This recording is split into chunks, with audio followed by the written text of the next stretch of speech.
हम बात करेंगे इफ फंक्शंस की। इफ फंक्शंस जो हैं, जैसे नाम से आपको थोड़ा आइडिया भी मिलेगा, इफ फंक्शंस बेसिकली होते हैं लॉजिकल फंक्शंस। लॉजिकल फंक्शंस मतलब जहाँ पे आपको कंडीशंस बेस्ड कुछ करना हो। जैसे मैं कहूँ अगर अगर इसकी ज्वाइनिंग 2006 से पहले की है तो इसका 20% अप्रेजल दे दो, और अगर इसकी ज्वाइनिंग 2014 के बाद की है तो इसको 5% अप्रेजल दे दो, और अगर इसकी ज्वाइनिंग 2019 की है तो नो अप्रेजल। अब ये एक ऐसी चीज है जो क्राइटेरिया बेस्ड है, इसमें आप विलुकअप सोच भी नहीं सकते, क्योंकि मैंने आपको ये तो कहा नहीं कि इस एम्प्लॉय आईडी को ढूंढो और चेक करो कि इसका ज्वाइनिंग क्या है, डेट ऑफ ज्वाइनिंग। मैंने तो ये कहा कि एम्प्लॉय आईडी पड़ा हुआ है, डेट ऑफ ज्वाइनिंग पड़ी है, उसके बेस पे इसको नहीं हमने अप्रेजल देना है और फिर लिस्ट मैनेजमेंट से शेयर करनी है। तो कैसे करेंगे, आप इफ फंक्शंस लगाओगे कि भाई अगर ये है तो ये हो जाए, अगर ये नहीं है तो ये हो जाए। इस तरह से स्टेटमेंट्स पढ़ेंगी। इफ मेजरली हम 4 तरीके के इफ कवर करेंगे, 4 ही होते हैं। सिंगल इफ यानी वन कंडीशन के साथ इफ लगाएंगे आप, मतलब इफ कंडीशन क्या हो सकती है, मान के चल दो मैं कहता हूं if employee ID is greater than 100, ठीक है, then print old else print new. ये करना है, ठीक है। एम्प्लॉय आईडी पड़ा हुआ कहीं टेबल पे, ऐसे आपके पास डेटा पड़ा हुआ ये इस तरह, ठीक है, और यहां पे आपको स्टेटस में प्रिंट करना है। और क्या प्रिंट करना है, यही प्रिंट करना है कि वो ओल्ड है या न्यू है। कंडीशन ही दे दी तो आप इफ लगा सकते हैं। अभी करते हैं इस पे बात। उसके बाद आपका जो है जो दूसरा है वो है if and.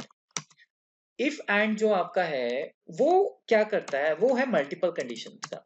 Multiple conditions, multiple conditions मतलब अब लाइफ में जब एक्सेल पे काम कर रहे हैं, इतना बड़ा डेटा होता है, जरूरी थोड़ी है कि एक ही कंडीशन हो, है ना।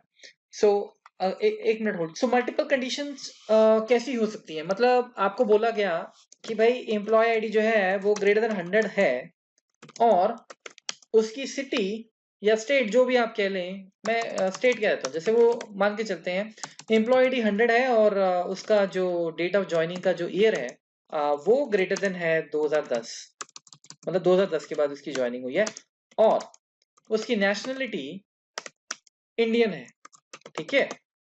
तो क्या किया जाए, तो भाई उसको हम चाहेंगे कि प्रिंट कर दे, क्या प्रिंट कर दे, न्यू ओल्ड मान के चलते हैं, या कुछ और प्रिंट करवा लो, जैसे कह लो कि एलिजिबल एल्स नॉट एलिजिबल। मतलब अगर तीनों कंडीशंस ट्रू हैं, तीनों कंडीशन ट्रू हैं तो भाई एलिजिबल। तीनों में से एक भी अगर फॉल्स है, मतलब एक अगर वो इंडियन नहीं है लेकिन डेट ऑफ ज्वाइनिंग और एम्प्लॉय आईडी इसके मैच करते हैं अकॉर्डिंग टू द कंडीशन, तब भी वो नॉट एलिजिबल हो गया। जो इफ एंड होता है, इफ एंड किस तरीके से चलता है, उसमें आपकी all conditions are supposed to be true.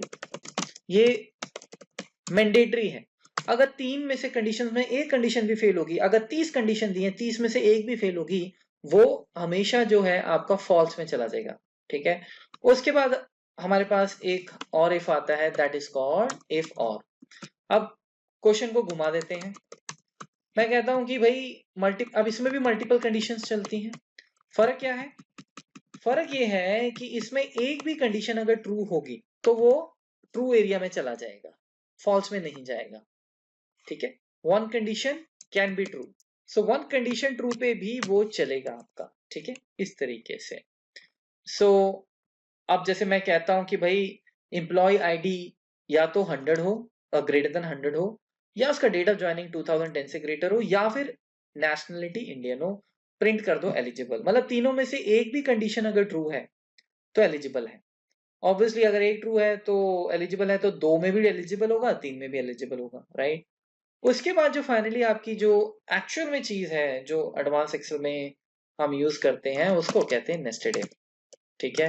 ये हम करेंगे और इस पे ज्यादा फोकस करेंगे, बाकी चीजें तो आप 1 मिनट में सीख लोगे। नेस्टेड इफ जो होते हैं ये बेसिकली होते हैं if in if inside if. इसकी कोई लिमिट नहीं होती, 6 इफ लगाने हैं, 7 इफ लगाने, इफ के अंदर इफ लगाएं, वो उसमें बाद में बात करूंगा वो कैसी सिचुएशन होंगी। सबसे पहले हम फटाफट से समझते हैं कि है क्या ये।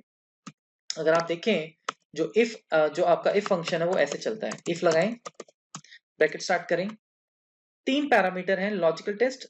अगर लॉजिक टेस्ट जो आप दे रहे हो, लॉजिक मतलब कंपैरिजन हो रहा है, अगर मैं बोलूं कि if this cell equals to this cell, if this cell not equals to this cell, if this cell value is greater than this cell value, if this cell value is less than this value, कोई भी किसी भी तरीके का logic होना चाहिए, मतलब comparison होना चाहिए, ठीक है। ये नहीं होना चाहिए कि आप यहाँ पे ये सिलेक्ट कर दो और आगे बढ़ जाओ कॉमा करके। A13 में 44 पड़ा हुआ है, क्या ये लॉजिक है? ये लॉजिक नहीं है ना। आप ऐसे ही लिख सकते हो कि क्या A13 100 से बड़ा है, ये लॉजिक है, क्योंकि क्वेश्चनिंग की जा रही है। इसका आंसर क्या आएगा, ट्रू या फॉल्स। अगर इसका आंसर ट्रू है, मतलब A13 ग्रेटर है 100 से, तो क्या हो वो आप यहां लिखोगे। और अगर इसका आंसर ये ट्रू नहीं है, मतलब लॉजिक फेल हो गया, तो कॉमा करके जो आप वैल्यू फॉल्स में लिखोगे वो प्रिंट हो जाएगा। दोनों सूरतों में, मतलब जब आप ये लॉजिक लगाओगे, फॉर्मूला चलाओगे, ऐसा कभी नहीं होगा कि फॉल्स भी एग्जीक्यूट हो गया और ट्रू भी एग्जीक्यूट हो गया, ठीक है। एक ही चीज एग्जीक्यूट होगी और वो डिपेंड करता है कि आपने क्या कंडीशन दी है। सो हमारा पहला क्वेश्चन जो है, हम इसी को ले लेते हैं। मैं इसको कॉपी करता हूं और यहाँ पे हम पेस्ट करते हैं। इसको अब हमें करना है, यहाँ पे हमें इन सब से एम्प्लॉय आईडीज को कंपेयर करना है, और कंपेयर किससे करना है, 100 से, और उसके अकॉर्डिंग हमें ओल्ड न्यू यहाँ पे प्रिंट करना है। सो क्या, बहुत सिंपल है, इफ लगाएं, लॉजिक टेस्ट में जाएं। लॉजिक टेस्ट क्या है, ये लॉजिक टेस्ट है। अगर A13 जो है वो ग्रेटर देन है किससे, 100 से, तो कॉमा करके ट्रू में क्या होना चाहिए, आप लिखेंगे यहाँ पे ओल्ड। एक चीज नोट करें, मैं डबल कोट्स लगा रहा हूँ यहाँ पे, आप देख रहे होंगे। इफ फंक्शंस में डबल कोट्स लगाने पड़ते हैं जब भी आप किसी टेक्स्ट को प्रिंट कर रहे हो। अगर मैं आपको ये कहता कि एम्प्लॉय आईडी अगर ग्रेटर देन 100 है तो यहाँ पे 5 प्रिंट कर दो, तो 5 क्योंकि एक नंबर है, उसके लिए डबल कोट्स की जरूरत नहीं। हाँ, कोई टेक्स्ट है तो आपको प्रिंट करना है, नहीं तो फॉर्मूला नहीं चलेगा। सो मैं यहाँ पे लिखूंगा ओल्ड डबल कोट क्लोज कर दिया। वैल्यू इफ फॉल्स, मतलब अगर लॉजिक फेल हो गया तो, मतलब कि A13 अगर 100 से ग्रेटर देन नहीं है तो क्या, तो आप यहाँ पे लिख देंगे न्यू, बस बात खत्म। उसके बाद क्या कोई और पैरामीटर है हमारे पास, नहीं है, तो हम ब्रैकेट क्लोज करेंगे, एंटर मारेंगे, और फाइनली आपके सामने आंसर आ गया न्यू। अब इसको हम नीचे ड्रैग कर देंगे तो A13 A14 हो जाएगा, A14 A15 हो जाएगा, A16 हो जाएगा, सारी की सारी वैल्यूज कंपेयर हो जाएंगी 100 से, और उसके अकॉर्डिंग आपके पास आंसर आना शुरू हो जाएगा। अगर किसी भी जगह आप डबल कोट भूल गए, जैसे आपने यहाँ पे लगाना आप भूल गए, एंटर मारें, एरर आ जाएगा, ठीक है। वो बता भी रहा है वैसे, there is a problem with the formula, not trying to type a formula when the first character is an equals to minus Excel thinks it is a formula, ये ब्ला ब्ला चीजें छोड़िए, कोई सेंस नहीं बनता है। बट आप वैसे यहाँ पे एक चीज ये देख सकते हैं, थोड़ा सा कोड्स के बारे में ये बता रहा है इन्फॉर्मेशन। जनरली क्या होता है कि फॉर्मूला तभी नहीं चलता है जब उसमें सिंटेक्स कोई एरर हो, राइट। नहीं तो फॉर्मूला हमेशा चल जाता है। जैसे सपोज मैंने इसे ठीक कर दिया, अब मैं इसको भूल गया लगाना, ये कोई प्रॉब्लम नहीं है, वो खुद लगा देगा, ठीक है ना। एंटर मारोगे वो खुद लगा देगा, मैं तो लगाता भी नहीं है कभी, बस एंटर मार देता हूँ। तो डबल कोट्स आप हमेशा लगाएंगे जब भी आप टेक्स्ट के साथ काम कर रहे हैं। एक और क्वेश्चन लेते हैं। सपोज हमारे पास क्वेश्चन ये है, एम्प्लॉय आईडी और ये है, और स्टेटस है यहाँ पे, ठीक है। क्वेश्चन ये है कि if employee ID is not equals to 100, if employee ID is not equals to 100, print invalid, else print valid। ये कैसे करेंगे, एनी आइडिया? इफ लगाएं साजिद। A23 कॉमा, नहीं sorry sorry sir, if employee not equals to greater than आएगा, क्या आएगा sir? Okay, not equals to का sign note कर लें, less than and greater than, हाँ ठीक है। This is not equals to 100। अब ये कंपेयर होगा, और अगर ये नॉट इक्वल्स टू 100 है तो ये इनवैलिड है, इनवैलिड है। और अगर ये है तो वैलिड। क्यों आ रहा है सर? हाँ, आप ग्रेटर देन और मोर देन और ग्रेटर देन दो भी आ रहा है। ये नॉट इक्वल्स टू का साइन है। अच्छा, तो अगर नॉट इक्वल टू बोथ लगेगा। हाँ, जब आप नॉट इक्वल्स टू लिखते हैं तो आप लेस देन और ग्रेटर देन एक साथ प्रेस कर देते हैं, मतलब एक के बाद एक प्रेस कर देते हैं। तो इसको ड्रैग कर देते हैं, सो आपके कुछ ऑपरेटर्स हैं, ऑपरेटर्स इक्वल्स टू तो आपको पता ही है, ग्रेटर देन इक्वल्स टू इस तरह से लिखा जाता है, लेस देन इक्वल्स टू, और फाइनली नॉट इक्वल्स टू। और ये आप प्रोग्रामिंग जब आप VBA करेंगे तब भी आप ये यूज करेंगे, less than equals to, less than. Okay okay, आगे बढ़ते हैं, थोड़ा और इसको इंटरेस्टिंग करते हैं। अब लेट्स से मैं यहाँ पे कुछ नाम लिख रहा हूँ, Ajay Parmar, Vishal Bharadwaj, Wesley and Rita Kumari. Question ये है 5 कैरेक्टर्स, या हम कर लेते हैं 8 characters, then print long name, else print short name. ठीक है, अब आप इसको कैसे करेंगे? इफ लगाता हूं मैं, सोचो जरा इस पे, लॉजिक टेस्ट क्या होगा आपका? अजय परमार रहेगा सर। ओके आगे। अच्छा, पहली चीज तो ये कि आप 8 मतलब आप 8 से अगर इसको कंपेयर करेंगे, ये टेक्स्ट है, आप ये ध्यान रखें। हाँ सर। तो टेक्स्ट को नंबर से कंपेयर करेंगे तो कभी बात बनेगी नहीं। तो इसीलिए सबसे पहले आपको कुछ ऐसा सोचना है कि हमें ये पता लग जाए कि इसमें कितने कैरेक्टर्स हैं। Correct sir. उसके लिए मैंने अभी आपको बताया था कि एक फंक्शन है लेंथ। करेक्ट। तो आप क्या करेंगे, आप इफ के अंदर फंक्शन लगाएंगे। इफ के अंदर आप कुछ भी लगा सकते हैं, फॉर्मूला, नॉर्मल सेल का कंपेयर करना है, कुछ भी, बहुत पावरफुल होते हैं। आप यहाँ पे लगाएंगे लेंथ, ब्रैकेट स्टार्ट करेंगे, टेक्स्ट क्या हो जाएगा 831, ठीक है ना, क्लोज करें। फाइनली इसका लेंथ जो है, if it is greater than 8, क्योंकि लेंथ हमेशा नंबर रिटर्न करेगा और वो नंबर आपको ये बताएगा कि इसमें कितने कैरेक्टर्स हैं। तो फाइनली मुझे पता लग गया कि भाई इसमें कितने कैरेक्टर हैं, और मैं अब अगर ये ट्रू है तो प्रिंट कर देंगे लॉन्ग नेम, और कॉमा करके शॉर्ट नेम, डबल कोट्स लगाया, एंटर मारा। आप चाहें तो इसको यहाँ पे फॉर्मूले बार में भी समझ सकते हैं, जैसे आपको कोई किसी का इफ फंक्शन समझना हो। ये हमने ऑन किया, 831 अंडरलाइन है, इस पे नजर रखेंगे। उसने 831 आपको क्लिक करके दे दिया कि इसमें अजय परमार है, और अब ये पूरे का पूरा अंडरलाइन जो है ये चलेगा। और ये ऑब्वियसली लेंथ फंक्शन है, तो आप इसको रन करेंगे तो ये अजय परमार के नंबर ऑफ कैरेक्टर्स रिटर्न कर देगा, विच इज 11। 11 आपको पता है कि 8 से ग्रेटर देन है, तो क्या होगा जब आप इस पर क्लिक करेंगे, ट्रू आ जाएगा। अगर ये ट्रू है तो वैल्यू ऑफ ट्रू एग्जीक्यूट हो जाएगा, क्योंकि आपको याद होगा कि पहले वैल्यू ऑफ ट्रू आता है और उसके बाद आता है वैल्यू इफ फॉल्स। दोनों एक साथ नहीं चलेंगे, या तो ये चलेगा या ये। यहाँ पे क्या आंसर आ रहा है वो उस पर डिपेंड करता है। तो हमारा कंपैरिजन अगर ट्रू है तो लॉन्ग नेम आ जाएगा आपका, ठीक है।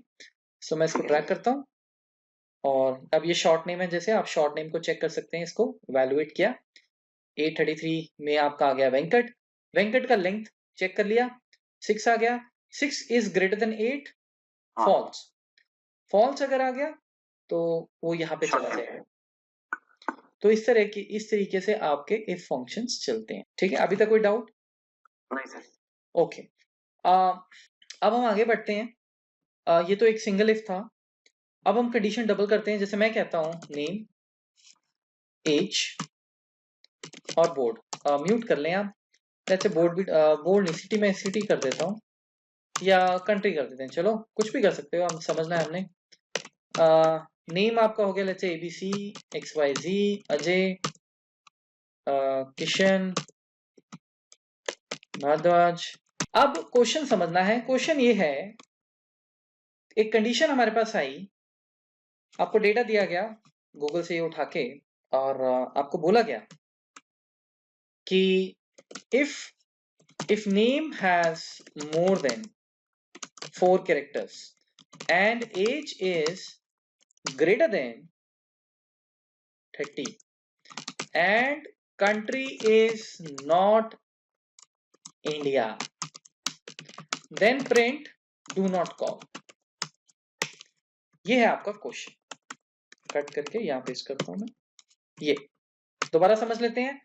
नाम जो है उसका नंबर ऑफ कैरेक्टर्स होने चाहिए 4 से ज्यादा, एज 30 से ज्यादा, और कंट्री इंडिया नहीं होनी चाहिए। जहां भी ये तीनों कंडीशन ट्रू होती हैं वहां पे हम कॉल करेंगे और अदरवाइज हम डू नॉट कॉल करेंगे। तो इस पे हम बात करते हैं और मैं एक काम करता हूँ, एज को क्या करता हूँ, age greater than equal to कर लेते हैं, 30 भी इंक्लूड कर लेते हैं। अब यहाँ पे हमारा ऑब्वियसली फॉर्मूला चलेगा। अब इसमें हमें ये समझना है कि भाई कितनी कंडीशन है। अब यहाँ पे 3 कंडीशन है, नेम है, एज है, कंट्री है। तो सिंगल इफ से तो बात बनेगी नहीं, क्योंकि क्यों नहीं बनेगी ये भी पता होना चाहिए, क्योंकि यहाँ तो एक ही लॉजिक टेस्ट है। आपको तो 3 लॉजिक देने हैं। यहाँ पे एक ही लॉजिक आ सकता है, या तो नेम आएगा, या एज आएगा, या कंट्री आएगा। डिसाइड कर लो क्या करना है। अब इसमें डिसाइड वाले कोई बात नहीं है, बिकॉज हमें तो करने ही 3 है। अच्छा, आप 3 करने हैं तो मल्टीपल कंडीशंस पे हमें, मैंने आपको बताया कि इफ एंड लगा सकते हैं, इफ और लगा सकते हैं। अब इफ एंड और इफ और में क्या चॉइस है? अब क्योंकि तीनों कंडीशन ट्रू चाहिए तो इफ और भूल जाओ, और की बात ही नहीं करते। अगर मेरा क्वेश्चन होता है कि इन तीनों में से कोई भी क्राइटेरिया बंदा पास करता है, मीट करता है, तो फटाफट से उसको कॉल करो, तो हम और लगाते। हम और पे भी देखेंगे कैसे है। अगर आप इफ एंड आ गया तो इफ और भी आ जाएगा। लिखना कैसे है इसको समझे। इफ एंड इस तरह से लिखा जाता है, ब्रैकेट स्टार्ट किया एंड, इसमें कोई दो राय नहीं होनी चाहिए। आप मुझे ये ना पूछो कि भाई ये इस तरह से क्यों लिखा है, ये ऐसे ही है, इनबिल्ट है फंक्शन। अब इसमें एक चीज नोट करने वाली है, जब आपने इफ लगाया फिर ब्रैकेट स्टार्ट करके एंड लगा के ब्रैकेट स्टार्ट किया, आपको लॉजिक 1 दिख रहा है, लॉजिक नहीं दिख रहा जैसे इफ में दिखता है कि एक लॉजिक दिखता है। अगर आपको याद हो, ये आपका इफ है, इसमें कहीं लॉजिक टेस्ट 1 आ रहा है? नहीं आ रहा ना, क्योंकि एक ही लॉजिक है तो 1 की जरूरत ही नहीं है। लेकिन जब आप इफ एंड लगाते हैं आपके पास लॉजिक 1 लॉजिक 2 आ जाता है।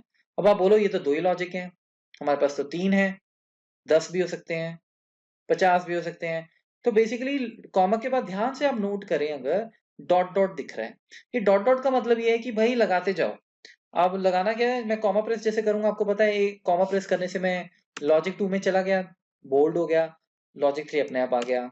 मैं फिर कॉमा करता हूँ, लॉजिक 4 आ गया। तो मैं जितने कॉमा कर सकता हूँ मैं कर सकता हूँ, लॉजिक्स की कमी नहीं है हमारे पास। जितने लॉजिक लगाने हैं लगाओ। हमारे पास 3 लॉजिक है तो हम 3 पे ही बात करेंगे। तो शुरू हो जाते हैं। इफ एंड हमने डिसाइड कर लिया, इफ एंड लगाना है। इसमें समझना जरूरी है सर। हाँ, इस पे हम करेंगे अभी बहुत प्रैक्टिस है, आपको बहुत अच्छे क्वेश्चंस भी मैं भेजूंगा। तो स्टार्ट करते हैं, लॉजिक 1 देते हैं सबसे पहले। लॉजिक 1, अब देखो एक चीज समझने वाली है, चाहे पहले एज का लॉजिक लगाओ, चाहे कंट्री का लगाओ, चाहे नेम का लगाओ, फर्क कुछ नहीं पड़ता है, क्योंकि फाइनली तीनों लॉजिक ट्रू होंगे तभी हम ट्रू में जाएंगे, नहीं तो हम फॉल्स में चले जाएंगे। तो जैसे मर्जी घुमा लो आप, उससे कोई फर्क नहीं पड़ेगा। वैसे मैं जो करने वाला हूँ वो सबसे पहले नेम पिक करूंगा। तो नेम, अब आपको चाहिए नेम का, आप कैसे चेक करोगे नेम में? जो नेम है वो उसके कैरेक्टर्स जो है टोटल वो 4 से ज्यादा है या नहीं है, वही चीज है, लेंथ फंक्शन लगाओगे और इसको सिलेक्ट करोगे, ब्रैकेट क्लोज करेंगे।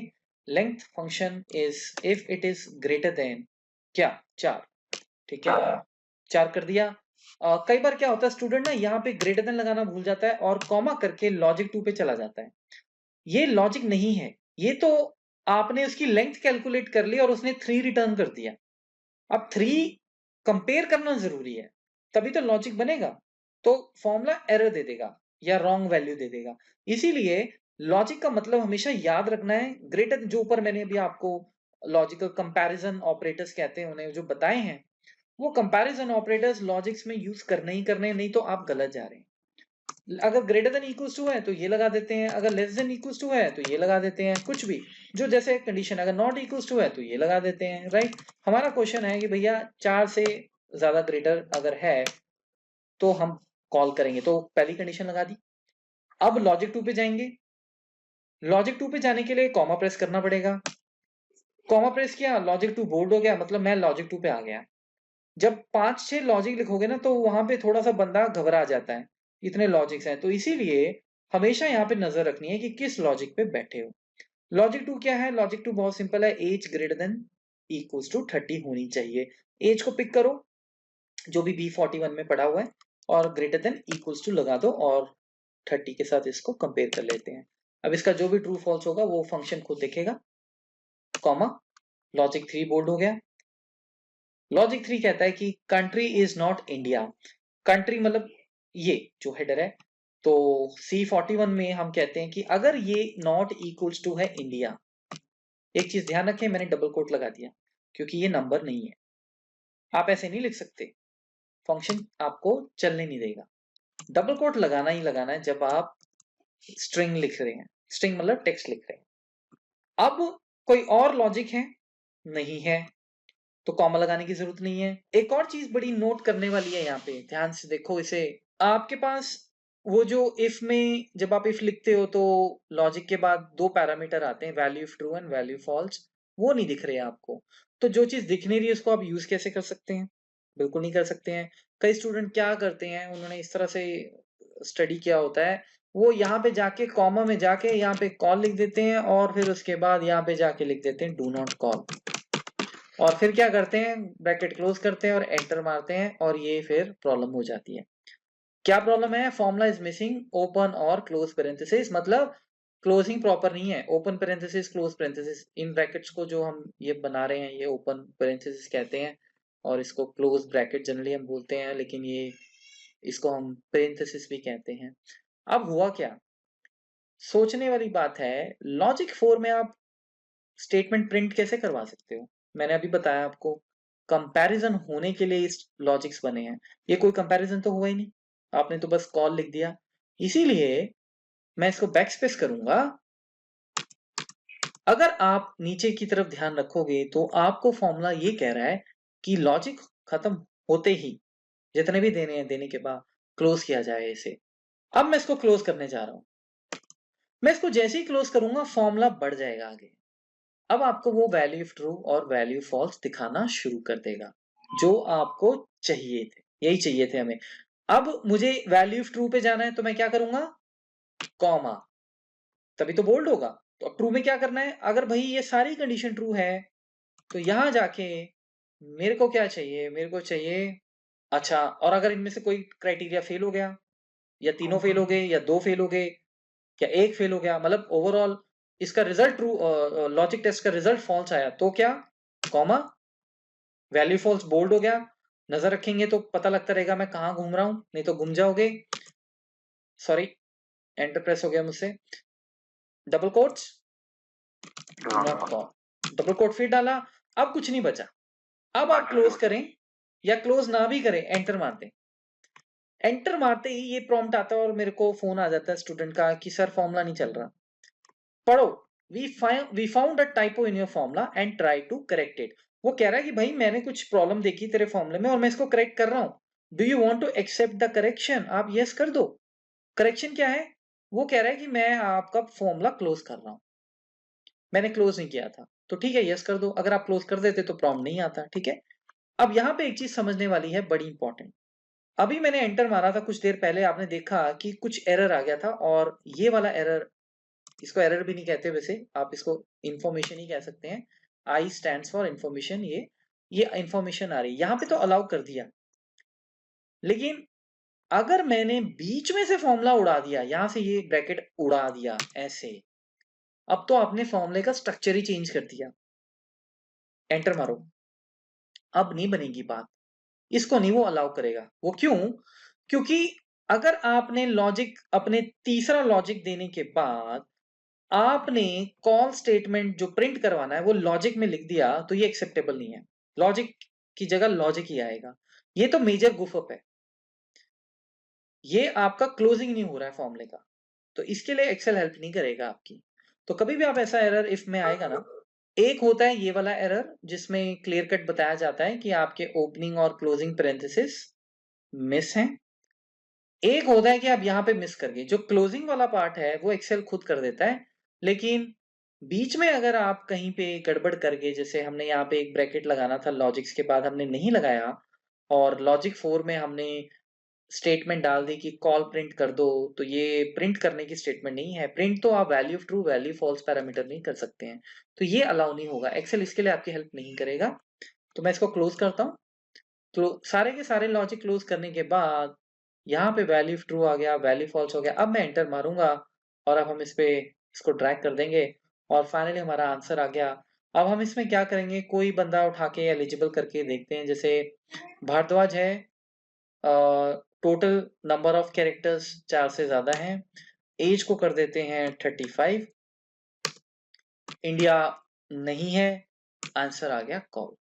अगर मैं इसको चेंज कर दूं आई, कैसे चेक करेंगे समझने के लिए, मतलब इस पे मैं जैसे आ गया, आप देखें इसमें बड़ा इंटरेस्टिंग है, फॉर्मूले में जाएं, इवैल्यूएट फॉर्मूला में जाएं, लेंथ A41 की कैलकुलेट होने जा रही है, अंडरलाइन आइटम।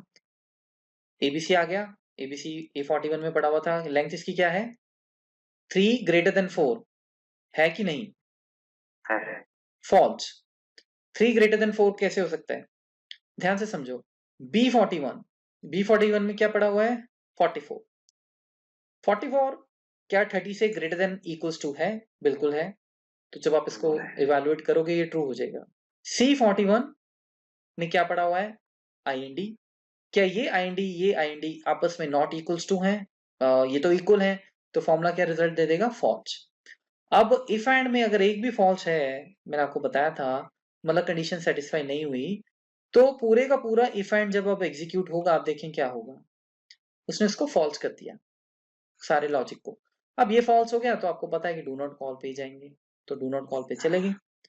अगर यहाँ पे उठा के आप इसको समझने की कोशिश करो, यहाँ पे इवैल्यूएट फॉर्मूला मैं क्लिक करता हूँ। A45 की लेंथ क्या है भारद्वाज, सॉरी A45 पे भारद्वाज पड़ा हुआ है, इसको कैलकुलेट करते हैं। इसकी लेंथ आ जाएगी 8।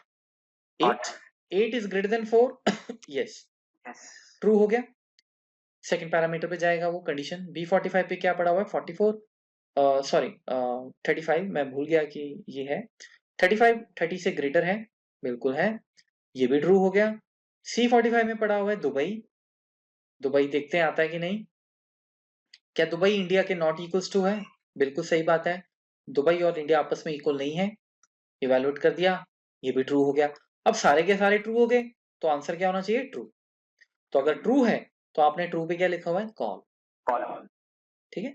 आप अगर आप कंफ्यूज हो गया, आपने कहा वो कुछ मिस हो गया, सॉरी दोबारा देखना है, इसको क्लोज करने की जरूरत नहीं है, आप इसको रीस्टार्ट कर सकते हो, ऐसे रीस्टार्ट हो जाएगा आपका।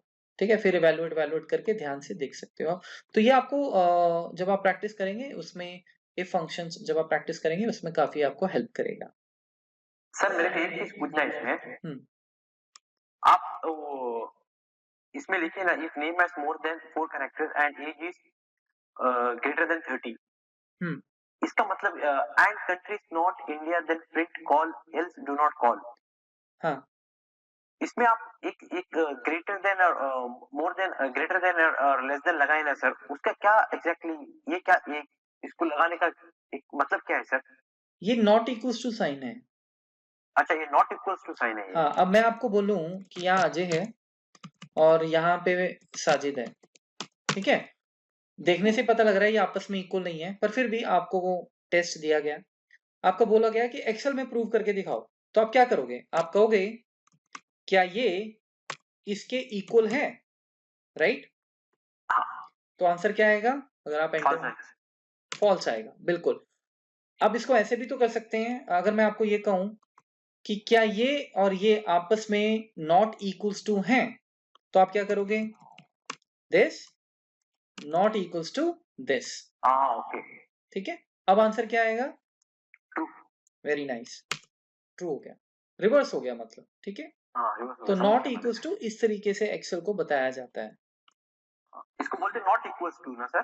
हाँ, नॉट इक्वल्स टू। कभी भी आपको किसी चीज को एक से नॉर्मली जैसे आप कंपैरिजन करते हैं तो कंपैरिजन इक्वल्स टू करके करते हैं कि भाई ये चीज इसके बराबर है या नहीं, पर कई बार ऐसा भी होता है आपको उल्टा बोला जाता है कि ये इसके बराबर अगर नहीं है तो बढ़िया है, तो उसमें फिर आपको ये चेक करना होगा कि ये बराबर नहीं है तो आगे बढ़ा जाए। तो बराबर नहीं है तो बराबर, अगर इक्वल है तो पता ही है क्या साइन है, पर अगर नॉट इक्वल्स टू है तो क्या किया जाए, तो फिर ये किया जाता है।